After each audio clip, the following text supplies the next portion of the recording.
सबों को जय मसीह की। भाई भक्त सिंह की सेवकाई तथा उनके द्वारा लिखित ईश्वरीय भेदों का प्रकाश, नवंबर 25।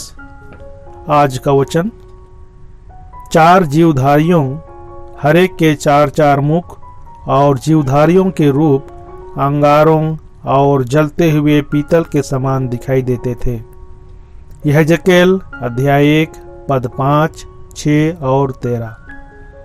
पहले मनुष्य का मुख हमें यह स्मरण दिलाता है कि प्रभु यीशु मनुष्य बना।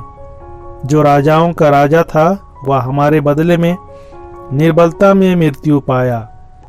इस प्रकार हमें नम्र होकर उसके पास से नम्रता सीखनी चाहिए।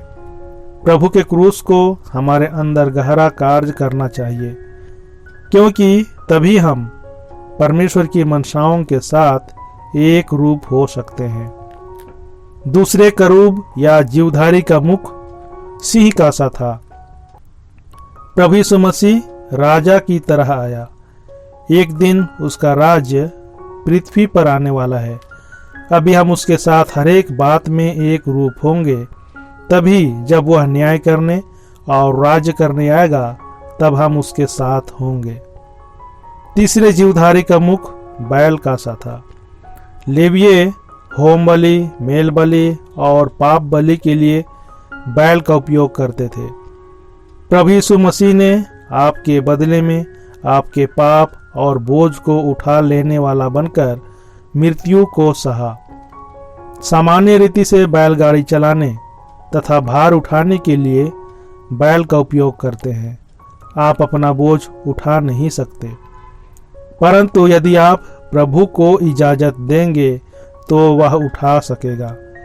यदि अभी तक आप अपना बोझ और चिंता उठा रहे हैं तो प्रार्थना करें, और जब तक आपके सभी बोझ उसके ऊपर ना डाल दें तब तक प्रार्थना चालू रखें। बाद में आपको मालूम होगा कि उसकी ओर से आपको कितना बल मिलता है। अंतिम जीवधारी का मुख उकाब पक्षी का सा था। उकाब पक्षी जल्दी वृद्धि नहीं होता। यह सनातन यौवन की प्रतिछाया है।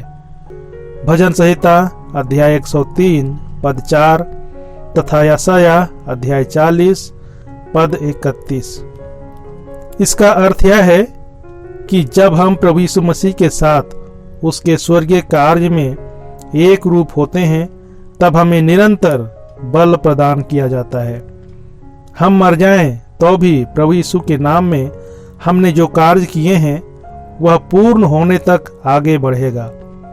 यदि वह प्रभु यीशु मसीह के सामर्थ्य से प्रारंभ हुआ है तो वह आगे बढ़ेगा, उसका अंत नहीं आएगा। और हमें कहा गया है कि इन जीवधारियों का रूप अंगारों और जलते हुए पीतल के प्रकाश के समान था। पवित्र शास्त्र में अग्नि न्याय दंड को सूचित करता है। यहाँ हमारे लिए गंभीर चेतावनी है। हमारे खुद के प्रयत्न का क्या है और आत्मा की प्रेरणा का क्या है, उसे परखना सीखना चाहिए। मनुष्य के प्रयत्नों का सब कुछ न्याय के दिन जल जाएगा, परंतु जो स्वर्गीय सामर्थ और साधनों से प्रारंभ होकर आगे बढ़ा है, वही परमेश्वर के समक्ष स्वीकार होगा। हमारी शक्ति, पैसे, समय को खर्च करने में हमें कितनी सावधानी रखनी चाहिए, क्योंकि प्रभु हमारे सब कामों को अग्नि से परखने वाला है। जिसकी पवित्र आत्मा प्रेरणा देता है वह सदाकाल बना रहेगा, परंतु मनुष्य उत्साह से जो आरंभ हुआ है वह थोड़े समय में पिघल और घट जाएगा। इसलिए यदि हम परमेश्वर के सच्चे सेवक हैं तो हम जलते चमकते अग्नि के समान हैं, और प्रभु ऐसी ही सेवा को स्वीकार करता है। प्रभु आपके साथ रहे और आपको आशीष दे।